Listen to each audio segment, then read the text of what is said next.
Jemaat yang dikasihi Tuhan, firman Tuhan yang kita renungkan pada malam terang lilin malam Natal ini dikutip dari surat Titus pasal yang ketiga, mulai dari ayat yang keempat sampai ayat yang ketujuh. Titus pasal 3 ayat 4 sampai ayatnya yang ketujuh. Beginilah firman Tuhan. Tetapi ketika nyata kemurahan Allah, juru selamat kita dan kasih-Nya kepada manusia, pada waktu itu Dia telah menyelamatkan kita, bukan karena perbuatan baik yang telah kita lakukan, tapi karena rahmat-Nya oleh permandian kelahiran kembali dan oleh pembaruan yang dikerjakan oleh Roh Kudus, yang sudah dilimpahkannya kepada kita oleh Yesus Kristus, Juru Selamat kita, supaya kita sebagai orang yang dibenarkan oleh kasih karunia-Nya berhak menerima hidup yang kekal sesuai dengan pengharapan kita. Sedemikian jauh pembacaan firman Tuhan. Berbahagialah kita semua yang malam ini kembali punya waktu kesempatan membaca firman Tuhan, mendengar firman Tuhan, merenungkan siang dan malam, dan melakukan dalam hidup kita sehari-hari. Shalom. Shalom. Bapak Ibu yang Tuhan Yesus kasih, kita seringkali mendengar orang berkata bahwa seluruh agama itu mengajarkan kebaikan, dan tujuan kebaikan supaya kemudian bisa masuk surga. Maka di luar sana banyak orang yang berlomba-lomba untuk berbuat pahala, berlomba-lomba berbuat kebaikan dengan tujuan masuk surga. Tapi pertanyaannya, apakah benar demikian? Surga bisa didapatkan dengan kebaikan? Kalau surga bisa didapatkan dengan kebaikan, pertanyaannya, harus sebaik apa orang supaya bisa masuk surga? Ada banyak orang, bahkan termasuk orang Kristen sendiri, yang hidup dengan pola pikir timbangan. Jadi kira-kira nanti kalau ditimbang lebih banyak kebaikannya, ya lolos masuk begitu. Tapi pernahkah kita sadar bahwa dalam standar Allah yang sempurna, tidak seorang pun bisa masuk surga? Roma pasal 3:23, karena semua manusia telah berbuat dosa dan kehilangan kemuliaan Allah. Roma 6:23, upah dosa ialah maut. Tidak ada yang bisa menyelamatkan diri sendiri. Ibarat kalau kita sudah tenggelam dalam lumpur rawa, bisakah kita menarik ujung rambut untuk bisa melompat keluar? Atau bisakah kita kemudian membuat proposal tentang kebaikan-kebaikan kita supaya kita bisa keluar dari lumpur rawa tersebut? Tidak bisa. Butuh kekuatan dari luar untuk menarik. Karena semakin kita bergerak di dalam lumpur dosa itu, lumpur rawa itu, kita akan semakin tenggelam. Tidak ada kebaikan yang bisa membuat orang masuk surga. Tapi bukankah Alkitab juga mengajarkan kita untuk berbuat baik? Lalu untuk apa kita berbuat kebaikan? Ini yang kita renungkan dalam perenungan malam hari ini. Sebenarnya apa bedanya kita dengan yang lain? Bukankah yang lain juga berlomba-lomba berbuat baik? Tapi saudara, kalau perbuatan baik jadi ukuran untuk masuk surga, kembali tadi kepada firman Tuhan, tidak ada yang baik. Tidak seorang pun yang memenuhi standar yang telah Allah tetapkan. Matius 5:48, hendaklah kamu sempurna sama seperti Bapamu yang di surga adalah sempurna. Adakah kita yang sempurna? Standar kesempurnaan yang lama sudah diletakkan, hukum Taurat, ada yang bisa memenuhinya? Tidak ada. Kalau begitu bagaimana caranya selamat? Tidak ada cara lain selain dari percaya dan menerima Kristus Yesus sebagai Tuhan dan Juru Selamat. Tidak ada cara lain. Kenapa? Karena manusia tidak bisa menyelamatkan diri sendiri. Itu sebabnya Allah oleh anugerahnya mengintervensi. Allah menjadi manusia yang malam ini kita rayakan peristiwanya. Allah mengasihani kita manusia berdosa. Dia mau menyatakan dirinya dalam wujud manusia dalam Kristus Yesus, pribadi kedua dari Allah Tritunggal, untuk menolong kita manusia berdosa, menyelamatkan kita manusia berdosa. Sering orang menganggap bahwa dia punya andil dalam keselamatan. Sering orang menganggap bahwa ketika dia sudah pelayanan, ketika dia terlibat dengan banyak aksi-aksi sosial, kira-kira itu bisa dijadikan sowokan untuk bisa masuk surga. Nanti coba lihat lagi di Matius pasal 7. Ketika pada hari terakhir banyak orang yang berkata, Tuhan, kami sudah usir setan demi nama. Tuhan, saya sudah bikin ini. Tuhan, saya sudah jadi penatua. Tuhan, saya terlibat pelayanan sekolah minggu. Tuhan, saya sering terlibat aksi-aksi sosial. Tapi dia berkata apa? Enyah dari hadapan kamu pembuat kejahatan. Pelayanan kita sebaik apapun, tidak ada andilnya untuk membawa kita masuk ke sana. Kenapa? Karena apa yang Kristus lakukan di atas kayu salib sudah cukup untuk menyelamatkan saya dan saudara. Tidak perlu ditambah dengan apa juga. Saudara, kalau ada orang yang jatuh ke dalam jurang, lalu dari atas ada yang berseru, sini kamu saya tolong, terima ya, diulurkan tali tambang sampai dan cukup untuk Lilith tinggal tarik. Tapi orang yang di bawah ngomong gini, tunggu sebentar, saya ada bawa benang itu. Dicoba dililit dengan tali tambang tadi. Lalu ketika udah nyambung, dia berkata, tarik. Saya mau tanya, bisa ditolong nggak dia? Nggak bisa. Kenapa? Pasti yang putus apanya? Benangnya. Tali tambang itu ibarat karya keselamatan dari Kristus, dan benang itu ibarat apa yang kita sudah lakukan, kebaikan kita, pelayanan kita. Perlu enggak itu untuk menyelamatkan kita? Tidak perlu, karena keselamatan dari Kristus sudah sempurna, sudah cukup untuk menyelamatkan kita. Tidak perlu ditambah dengan apapun juga. Itu yang disebut dengan kasih karunia. Karena kita tidak bisa menyelamatkan diri sendiri, maka Allah memberi kepada kita kasih karunia-Nya, anugerah. Artinya apa? Pemberian kepada orang yang sebenarnya tidak pantas untuk menerimanya. Kadang-kadang pada hari-hari tertentu di negara ini ada katanya anugerah Satya Lencana, anugerah bintang. Bagi saya itu bukan anugerah. Karena anugerah itu sebenarnya pemberian kepada orang yang tidak pantas menerimanya. Kalau itu penghargaan untuk sesuatu yang sudah dilakukan. Anugerah bukan penghargaan untuk apa yang kita lakukan, tapi itu pemberian kepada kita yang sedang tidak pantas untuk menerimanya. Apa yang Kristus lakukan tidak akan pernah bisa kita balas, tidak bisa kita gantikan. Saudara, saya punya cerita. Ada seorang pedagang mutiara. Pedagang mutiara ini punya sahabat penyelam mutiara. Satu kali yang pedagang ini mau pindah ke daerah lain.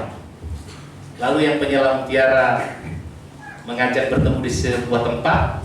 Kemudian dia berkata, teman, karena mungkin kita tidak ketemu lagi, saya mau kasih kenang-kenangan. Ini untuk kamu. Ada sebuah kotak. Lalu ketika pedagang itu membuka, dia terkejut. Itu mutiara terbesar dan mutiara terindah yang pernah dia lihat sebagai seorang pedagang mutiara. Lalu kok rasanya dia tidak enak hati gitu ya. Kok cuma-cuma. Lalu dia ambil uang, segepok uang, dia kasih ke temannya. Aku kok nggak enak terima ini cuma-cuma. Saya juga mau kasih ini untuk kamu. Yang penyelam mutiara tadi langsung tepis tangannya dan dia sangat marah. Tidak lama air matanya menetes. Yang pedagang mutiara bingung. Ada apa ini? Saya salah apa? Dia menghela nafas lalu berkata, teman, dulu saya punya anak laki-laki satu-satunya. Saya sudah melatih dia untuk menjadi penyelam mutiara dan di seluruh pulau ini tidak ada yang bisa mengalahkan. Satu kali dia pergi menyelam, tapi rupanya terlalu lama di dalam. Biasanya kami terima isyarat itu tali digoyang, artinya ditarik ke atas. Tapi setelah sekian lama tidak ada, akhirnya ditarik. Penyelam yang lain turun membantu. Ketika sampai ke darat, anak saya sudah meninggal. Namun tangannya menggenggam sesuatu. Waktu dibuka, ada sebuah mutiara yang besar yang belum pernah ditemukan. Di seluruh penyelam mutiara di pulau itu belum pernah dapat yang seperti itu. Itu yang saya kasih kepadamu sebagai kenang-kenangan. Kamu tidak bisa menggantikan, karena mutiara itu senilai dengan nyawa anak saya. Saudara, kita tidak akan pernah bisa menggantikan apa yang telah Kristus lakukan. Karena karya keselamatan itu tidak bisa kita gantikan. Salib Kristus itu cukup, tuntas, dan itulah kasih karunia. Kita tidak pantas menerima, tapi kita diberi. Kalau mau mendalami bicara tentang betapa luar biasa yang namanya kasih karunia, nanti bisa cari toko buku. Ada buku yang mungkin bisa akan menguatkan kita tentang kasih karunia. Itu tulisan Philip Yancey, seorang penulis teologi populer. Judulnya What's So Amazing About Grace.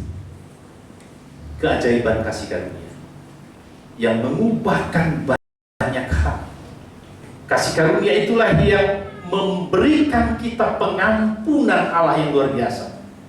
Kita yang harusnya dihukum mati, tapi lewat karya salib Kristus kita dibenarkan oleh Allah. Kita bukan orang benar, tapi kita dibenarkan. Dalam bahasa Yunani ada istilah untuk kebenaran itu. Kata benar ada aletheia dan ada dikaios. Aletheia itu benar, sifatnya benar. Tapi ketika bicara soal pembenaran, di dalam bahasa Yunani menggunakan kata dikaios atau dikaiusun. Itu ketok palu di pengadilan, sah, benar. Ketika kita percaya kepada Kristus sebagai Tuhan dan Juru Selamat, ketok palu, kita dibenarkan. Kita mendapatkan pembenaran dari Allah. Lalu sekarang pertanyaannya, kalau begitu, untuk apa kita melayani Tuhan? Untuk apa berbuat baik? Kan toh sudah selamat ketika percaya kepada Yesus kan? Ketika kita menerima Yesus sebagai Tuhan dan Juru Selamat, kalau itu santai-santai, tidak usah ke gereja, tidak perlu melayani, tidak perlu berbuat baik. Begitu? Saudara yang Tuhan Yesus kasihi, kalau tiap Anda yang hadir malam ini, saya beri reward. Rumah di Sutra Boulevard, Alam Sutra, yang luasnya oke lah 240 masing-masing satu orang. Terima kasih dah dengan saya. Terima kasih. Kalau saya lewat, pasti dipanggil, dijamu. Kalau kami orang Nias, itu kalau menghargai seseorang, itu potong babi, satu kepala babi akan dijadikan sebagai sumbangan persembahan untuk orang yang dihormati. Kenapa itu dilakukan? Apakah saya orang yang kekurangan? Bahkan saya kasih lebih besar kan? Karena mau berterima kasih. Sudah dapat rumah. Saudara, ketika kita percaya Yesus, kita dapat apa? Keselamatan hidup yang kekal. Yohanes 6:47, sebab barang siapa percaya, ia mempunyai hidup yang kekal. Perlu terima kasih tidak? Perlu. Caranya berterima kasih gimana? Ya berbuat baik, ya melayani Tuhan. Itu yang diajarkan di Efesus pasal 2 ayat 10. Kita ini buatan Allah, diciptakan dalam Kristus Yesus. Lihat ayat 8 dan 9-nya. Sebab karena kasih karunia kamu diselamatkan oleh iman, itu bukan hasil pekerjaanmu, tapi itu bukan hasil perbuatan, tapi pekerjaan Allah. Jangan ada orang yang memegahkan diri. Lihat ayat 10-nya.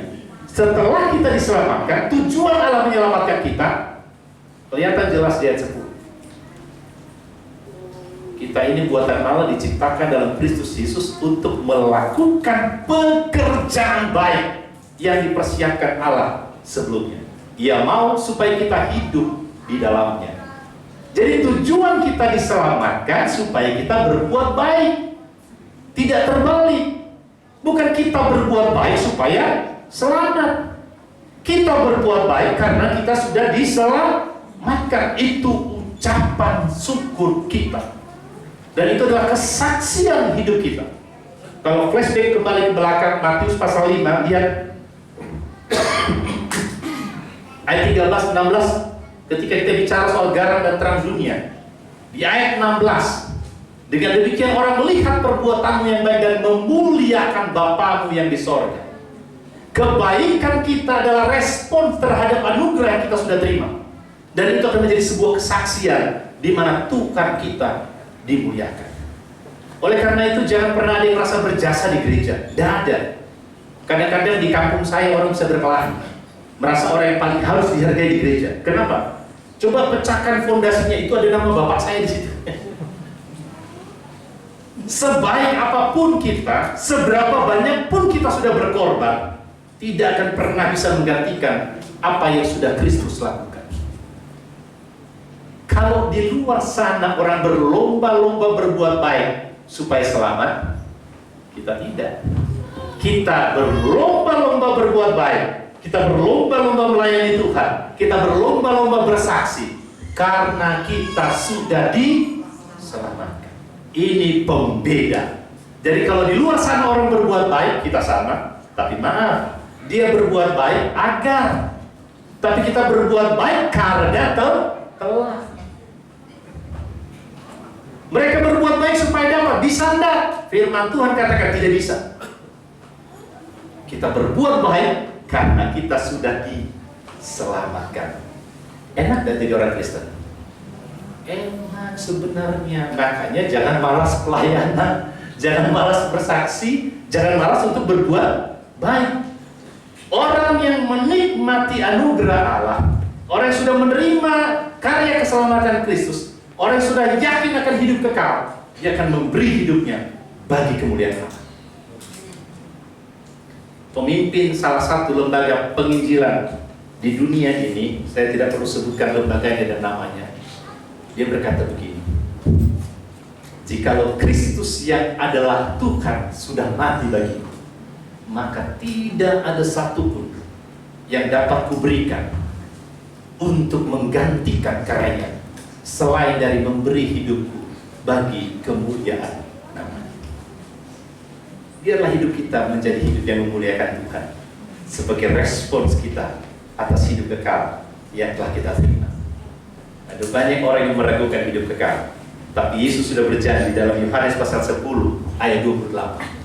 Aku memberikan hidup yang kekal kepada mereka, dan mereka pasti, nanti periksa Alkitab Anda, di sana bukan mudah-mudahan, pasti tidak akan binasa sampai selama-lamanya, dan seorang pun tidak akan berebut mereka dari tanganku.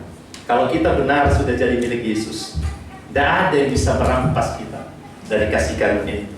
Oleh karena itu, biarlah Natal ini akan terus menggelorakan kita, semakin bersemangat untuk melayani, semakin bersemangat untuk bersaksi. Kenapa? Karena kita mau bersyukur untuk hidup kekal yang kita sudah terima. Maka pelayanan ini perlu jadi catatan. Jangan jadikan pelayanan sebagai beban. Saya ulangi sekali lagi ya.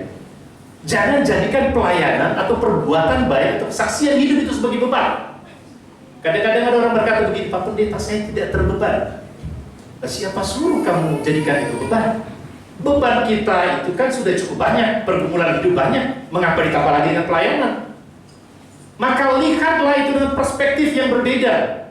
Saya mau bersyukur untuk apa yang saya sudah terima, maka saya mau melayani Tuhan. Pelayanan jangan jadi beban.